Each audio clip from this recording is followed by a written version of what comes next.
Well, I like the fact that Patrick Queen finally showed up and started to play some football. I think he wound up with 13 tackles, 13 or 14 total tackles. Yep. So the defense stepped back up in a big way, because they had a couple down weeks where they were giving up too many yards, too many points. And granted, I know people are going to say the Raiders don't have any great skill position players, but you know what? That's not Pittsburgh's fault. They still have to play their game and shut that team down.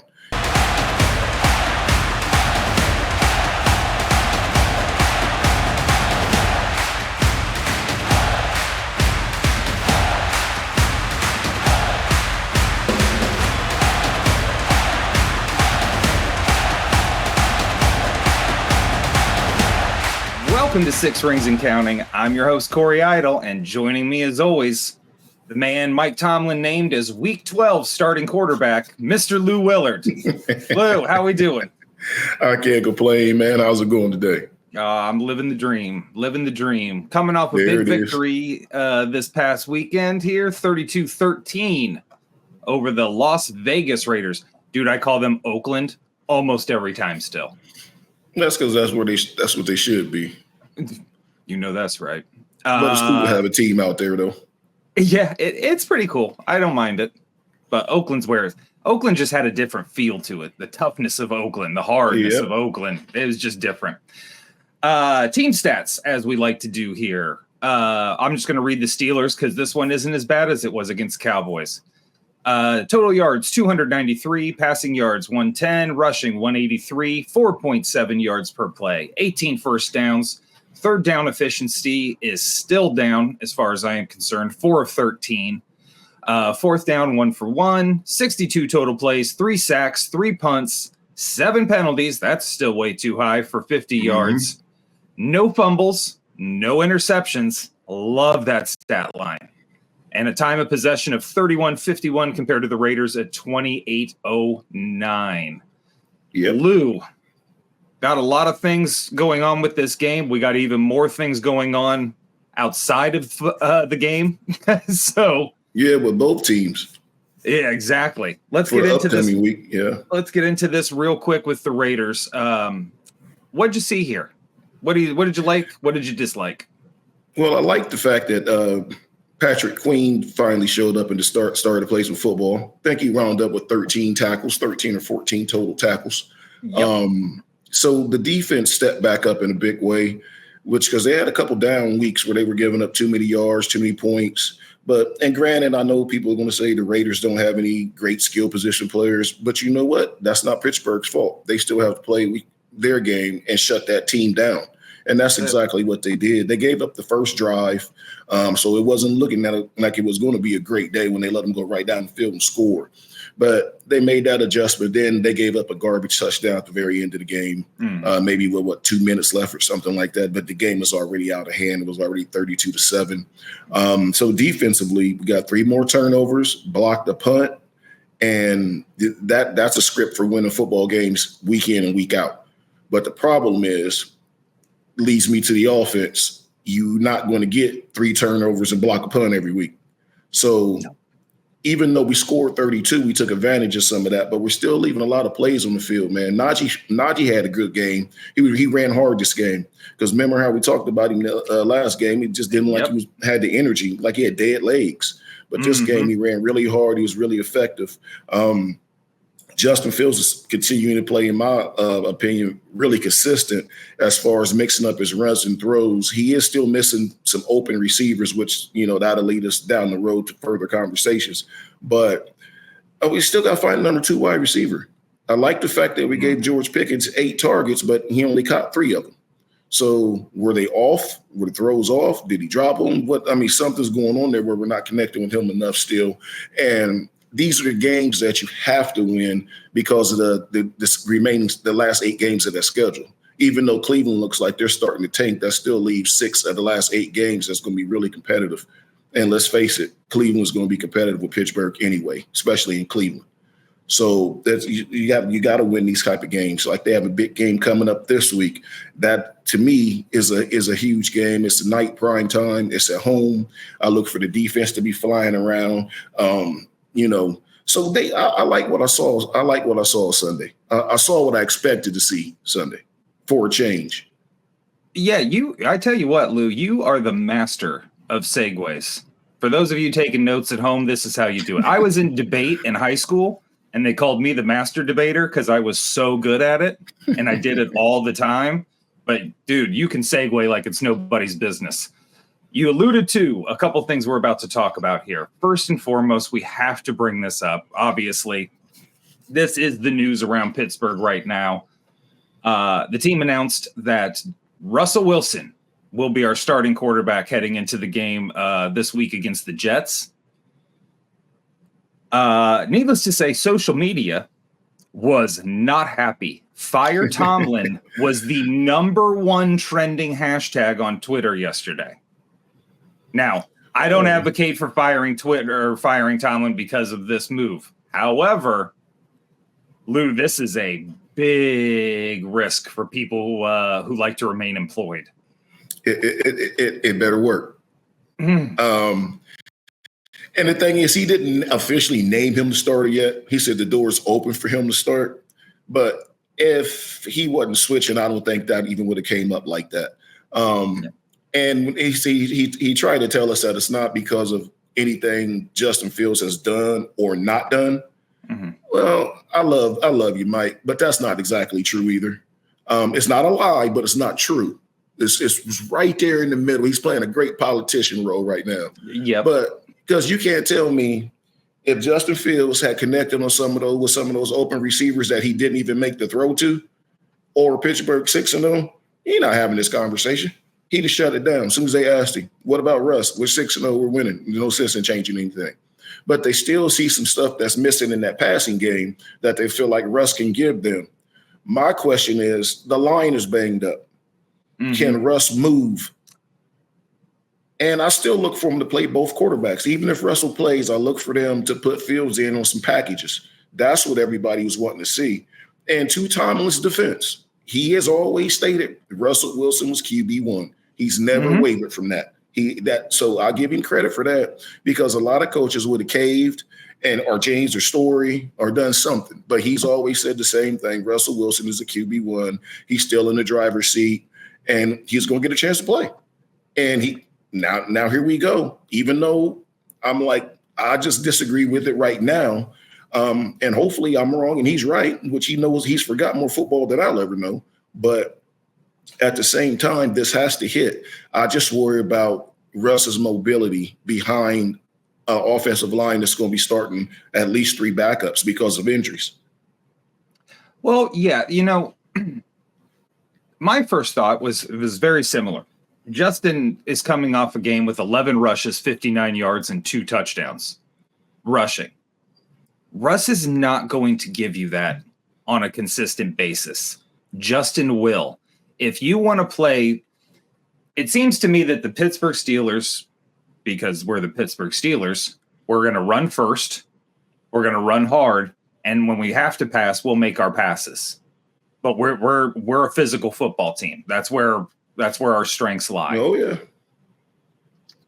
Justin gives you a better advantage in the running game part of this offense that I think they want to run. He allows you to scheme up a little bit differently and keep that defense honest. You can't just collapse a pocket on him, because you saw in this game, he's gone. Yeah. Even though they sacked him a few times, which I would rather him get sacked than throw a stupid ball because he's under pressure. I don't think sacks are a bad thing. Well, 2 of the sacks was not his fault. I mean, nobody touched Max Crosby on one, and then the other guy came clean up the middle. The guard and center miscommunicated, let the guy run free right up the middle. So he was lucky he didn't fumble the ball. So those 2 weren't on him. But what Pittsburgh is, I'm not in their meetings like I should be. But what I'm thinking is they're saying, yeah, Justin's giving us this on the ground, but he shouldn't have to run because he's missing guys running open. That's what they're saying. So what he gives you on the ground, they think Russ can make up for in the air. And that's fair. That is legitimately fair. Yeah, and we may have a number 2 wide receiver, but not with this current situation. When Russ gets in, you might all of a sudden go, well, hell, there's Calvin Austin on a regular basis. Hey, here's Roman Wilson. He only had 5 snaps, but it was good to at least see him get in the game. They're going to bring him along slow. But you'll see more Van Jefferson, and I think you'll see a lot of deep because Russ loves the deep ball. Russ loves the deep ball. So you're going to see some shots to Pickens. So it's going to be interesting, and that's what they're looking for. They're looking for more splash plays. And quite honestly, they're still looking for more consistency out of the quarterback, which Russell's going to have to really play because Justin Fields has been consistent, if nothing else. You might not like the fact that he doesn't have a 300-yard passing game. He got 2 losses. I mean, the dude's 4-2.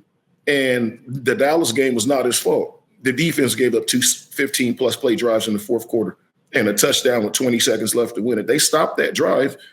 You're 5-1. All of them played bad in Indianapolis. So that just wasn't on Justin's feet. All of them played bad. They coached bad, they played bad.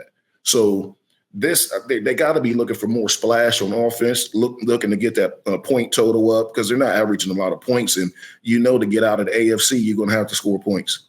When you go to play Baltimore and Kansas City, even if Cincinnati seems to be getting it right, we know their offense is going to score. Even though they only scored 17 last week, they're going to score. That's how they're built. So, scoring 18 points a game, you make the playoffs and you go home in the first round. That's what Pittsburgh is trying to avoid at all costs this year. So is that why being Russ is going to give us some more accuracy in the passing game, probably a little bit better vision, definitely has the experience. Is that why we didn't pursue a wide receiver? That I don't know. That's the other thing everybody's complaining about right now. But okay, who were you going to get? The Browns were not going to trade you Amari Cooper. He's in the division. They're not going to trade it to him. You don't want to go get Devontae Adams because he did not want to come. He had said if he got traded to Pittsburgh, he would go and it'd be okay. No, you didn't want to come. You were already reading the Jets playbook while you were still in Vegas. You weren't going anywhere else. So who else are you going to get? D-Hop? Or is Tennessee going to get rid of D-Hop? If they do, be good because he's a good guy. He'll come in and play hard. Won't cause any problems. But I still think, to your point, they didn't because they haven't seen theirs yet. Right. Which nobody expected them to see it with Justin Fields quarterbacking. We expected him to keep the train on the track. Turn out he's a little bit better than the train on the track, but he's not up to where they want him to be. Thing I'm concerned about is if they put Russ in and they don't play Fields at all, why would he come back next year? That's the biggest question. Be my next question is, if you're Justin Fields, do you remember you were 6 points away from being 6-0 and got benched? Yeah, got benched and did not play. So for a 32-year-old with no legs? He has to at least play. Like if they're going to start Russ, there's got to be packages where Fields come in. But the problem, I'm not a 2-quarterback guy because you got to get into a rhythm.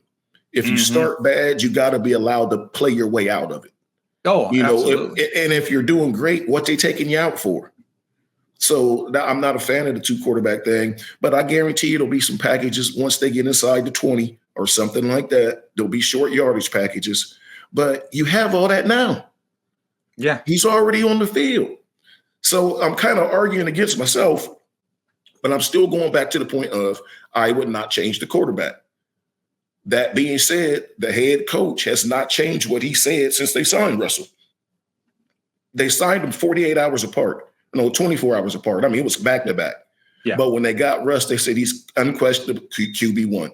They bought Justin in. Oh, we're looking for him to sit and learn. We might have some packages for him, but we really think he has a high upside. That's speaking like a backup quarterback. Yeah. And that's what they're sticking to. So only thing we can hope is that they're right. So wait a second. Are you telling me when it comes to the playoffs? Are you actually telling me that people on social media overreacted? No way. I'm located in Columbus, Ohio. There's people that want to fire Ryan Day. He's 70-9. Mm-hmm. Now he's 2-6 against the top 5, but we still want to fire him. He has the third best record against top 5 teams of all active coaches, and they still want to fire him. So yes, people overreact. You lost by 1 on the road at night to the number 3 team in the country, and people want to fire you. So Mike Tomlin, look, I'm going to be on his ass if we get to the playoffs and get beat in the first round, and definitely going to be on him if we don't make the playoffs. That's how big of you can lose the locker room over a move like this. Mm-hmm. If this wasn't the Pittsburgh Steelers, and if the coach was not Mike Tomlin, and if you didn't have a Cam Hayward in that locker room who will not let that happen. 100%. If this was like, perfect example, look at this week's game. The Jets are bringing in Adams. Mike Tomlin said in his press conference, yep, got to prepare for him last week in case he played, get to do it again this week in case he plays. So they've seen him, he's good, but he can disrupt that situation. Because my man, but the whole one guy in the Jets organization. Yeah, one guy in the Jets organization disrupted that whole team. Yeah. I mean, you look at Hassan Reddick, calls them Blues and still ain't come. Mm-hmm. Now they're talking about trading him, dude never showed up. Now you bring in Devontae Adams, which is going to, people say it's going to hurt Garrett Wilson. I don't think it will, because now he's not getting bracketed every play. I think it's going to free him up. But just because it frees him up, will Aaron Rodgers throw him the ball, or is he going to force feed it to his buddies, Adams and Lazard? Seems like he's going to force feed his buddies. Yeah, exactly. I mean, how Lazard getting more targets a game than Garrett Wilson, or right at the same amount of targets? That is unacceptable. So, and as short-tempered as they don't have the structure, in-house structure like the Steelers got, that could sidetrack their whole year. They said, does it make them a Super Bowl contender? Not in my opinion, it doesn't. Because I simply don't think they're good enough. I didn't think they were good enough before.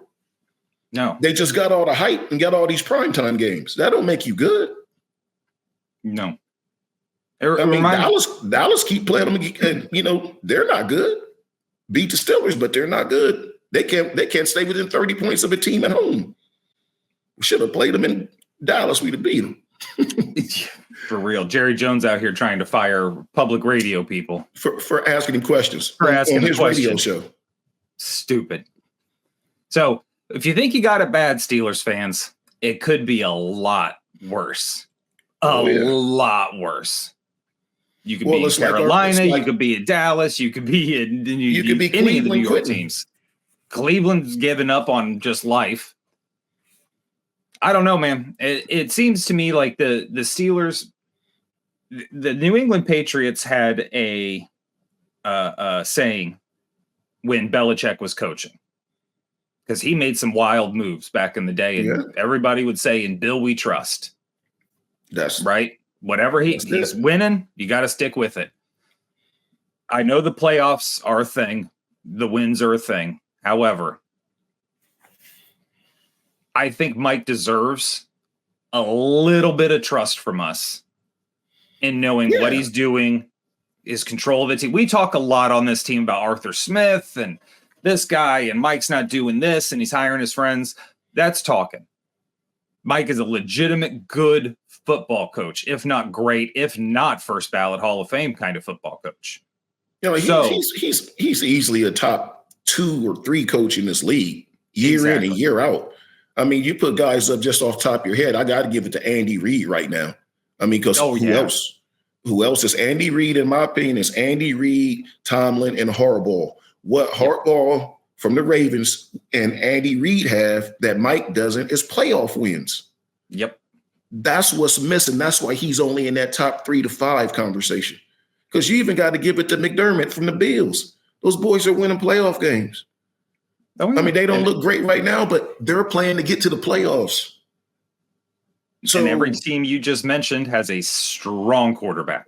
So that's what I said. I trust in him, but he got to get it right. I mean, the thing is, it's a spoiled fan base, myself included, part of it. Huge fan. But the thing is, when you take this job, it's a spoiled fan base. Yep. So don't start. That's why you don't see him getting his feathers ruffled. He's saying the same thing he said in March when they brought these quarterbacks in. the story hadn't changed. 100%. You know, he said he would make a decision when Russell's healthy. Russell's healthy. He said he'd make a decision this week. So all you can do is trust him. Man, he hadn't been wrong a lot. I saw tweets saying they should fire Tomlin, fire Omar, and the Rooneys should be forced to sell the team. Those are hacks. Those are hacks on the pages. I'm sure they're not even Pittsburgh fans. You mean they don't know what they're talking about? Oh, no, that too. And it's probably fans from other teams that log onto your sites, because you get on these sites and I see them on the AFC North War Room page. It's hilarious. Somebody go in there and just poke the bear and then just get a whole fan base going. And I'm like, their last post said they like this team. They don't even like this team. And they just get everybody fired up. Just feeding into it. I love it. All right, let's get into this Jets game here this week. Probably Russell Wilson versus Aaron Rodgers. We're in the Wayback Machine. You got that right. What are you looking here from our offense? What do you think the defense is going to be able to do here? And I guess more importantly, on top of that, how much do you expect Devontae Adams to actually be involved this late in the week? See, absolutely. He's already been looking. They'll never tell you. They'll never admit it, nor would I. He already done had that playbook. Yeah. And I wouldn't be shocked if he had it for 2 or 3 weeks, because this is where he wanted to go. And his best friend is the QB. He knows that system already. He ran the same system in Green Bay. He's playing. Mm-hmm. The good thing is Pittsburgh went out and got corners. So now we have the corners to guard them. I'm not really worried about them from a defensive standpoint. If we back to week 1 with our offense, what's it going to look like? What's it going to do? What are we going to do? Because who's quarterbacking? If so, how long? So you just don't know what's going to go on. And you're not going to know till 8:20 Sunday night, so you're going to have all day to wait around and ponder on it. Well, what was thought to be a formidable defense in New York is not the case. I mean, Sauce is still doing his thing at defensive back, but for the most part, you can score on this defense pretty easily. Well, because you can run on them. They traded away their best edge rusher. Then their second best one got hurt. The one they traded for never showed up. So they have Sauce Gardner and DJ Reed. I think his first name is DJ, the other corner. Really, really one of the top 2 cornerback tandems in the league. But they get a lot of penalties. Mm-hmm. So if Pittsburgh forced that ball, by force it, I mean not in the traffic. I mean just give our receivers a chance. We'll get a couple PIs on those boys. And everybody's run the ball on them. But with this backup line, who's not looking like a backup line, we finally got some depth there, so they look pretty strong running the ball. Mm-hmm. So it's going to be interesting. I look for Pittsburgh. You know what they're going to do. I do know they're going to win time of possession. They want to control field position. Every team does. Try to get a couple turnovers. We know where Aaron's going to be, like we knew where Kirk Cousins was going to be. Aaron ain't running. Right. You know, but that said, they probably know where Russell Wilson's going to be. So I look for this game to be, I think it's going to be your 17-13 game, 17-16. It's going to be another game when that score right around first 1 to 20 will probably win. Yep. That's because I don't know what Pittsburgh's offense is going to do. But I know they should struggle. I think we get Highsmith back this week. And if you can, he get back out there, Herbig is still out. But if we can get Highsmith back, and TJ punched out 2 more balls Sunday, excuse me. So we can keep that pressure going. Queen show up. We'll be able to slow their running game down. I can't see them running the ball on Pittsburgh like that. So I think they'll be fine. But I look for first 1 to 20. Yeah, that's kind of where I was at with it. 2017, 17-14. Yeah. I think it's going to be a pretty close game. The Steelers are going to muck it up, though, a lot. I think they're going to want to, like you said, and as they've done all year, control the time of possession. They're going to run the ball a lot. And, I mean, the Jets defense fits perfectly into what the Steelers have done thus far, which is a hard physical run, and some decent passing, play action, blah, blah, blah. Typical Arthur Smith, which, by the way, I'm growing a mustache just so I can sneak into meetings now and figure out what the hell's going on with this offense. Well, you figure it out, let me know. I will do that. We're watching the games and still can't figure it out because if they switch, you don't know what you're going to get. I guarantee you get about 5 deep balls thrown. Oh, yeah. Well, that's look, the one man. thing I can tell you. I was going to start asking questions, but they didn't like it. They said, if you ask me any more questions like that, they will fire me and bring in someone to ask more favorable questions. I hear you, Jer. Unbelievable. This league is wild. Anything else for the week, Lou, or are you excited? You think we got this one wrapped? Wrapped, I wish I could say that. It was nice to have a comfortable win last week. We actually have a lead without sweating it out. Sorry, you might hear the lawn guys, too, if you pick up some background noise. Now we sound like Cornette you and Brian like Last. That. Look, now we sound like Cornette and Brian Last. But anyway, it was good to get that win. Pittsburgh has the ability to go ahead and put this game away, too, because the Jets are trying to reconfigure. Just because he knows the playbook doesn't mean he hasn't been there. So now you're shifting people around, Pittsburgh should be able to slow them down. I mean, Brees is at 29 yards rushing on 19 carries the last 2 games. Mm-hmm. So Pittsburgh has got to be able to shut that down too. And if they do, I look for them to say offensively, what are we going to do? We're back here. If it was Justin, I'll tell you what we was going to do. We're going to throw that short to intermediate routes, and he's going to run, and he's going to just matriculate the ball down the field. Yep. But I think we're looking for more chunk. So I look if Russ plays, I look for like 4 to 5. When I say deep balls, throws over 30 yards down the field, and to see what happens. But I'm not. Look, if Justin Fields wasn't there, I'll be doing this because Russell Wilson was coming back. Oh, 100%. So it's not like, it's like Armando said, our buddy Armando. At least you got 2 good quarterbacks to choose from because his Dolphins don't have one. Theirs is still hurt. So it's going to be interesting to see, but I think Steelers should win the game. They're the better team. I mean, I think the Jets are just overhyped. Oh, that's it. Look, if I need to be scared of a 40-something-year-old quarterback and a 32-year-old wide receiver, this is not the team I thought we were. No, I just never understood all the hype with the Jets. I never understood it. They were way more than a quarterback away from going on a Super Bowl run. They're not going on a Super Bowl run. No. If Tua didn't get hurt, they probably finished 3rd in that division. Oh, look, this is all about the mystique and the love of a legend in Aaron Rodgers. And I just never have been on board that train. So let's get it. Yeah, but I would say 2017 Steelers in another close game. There you go. New quarterback, same problems. For Lou Willard, I'm Corey Idle. This is 6 Rings and Counting.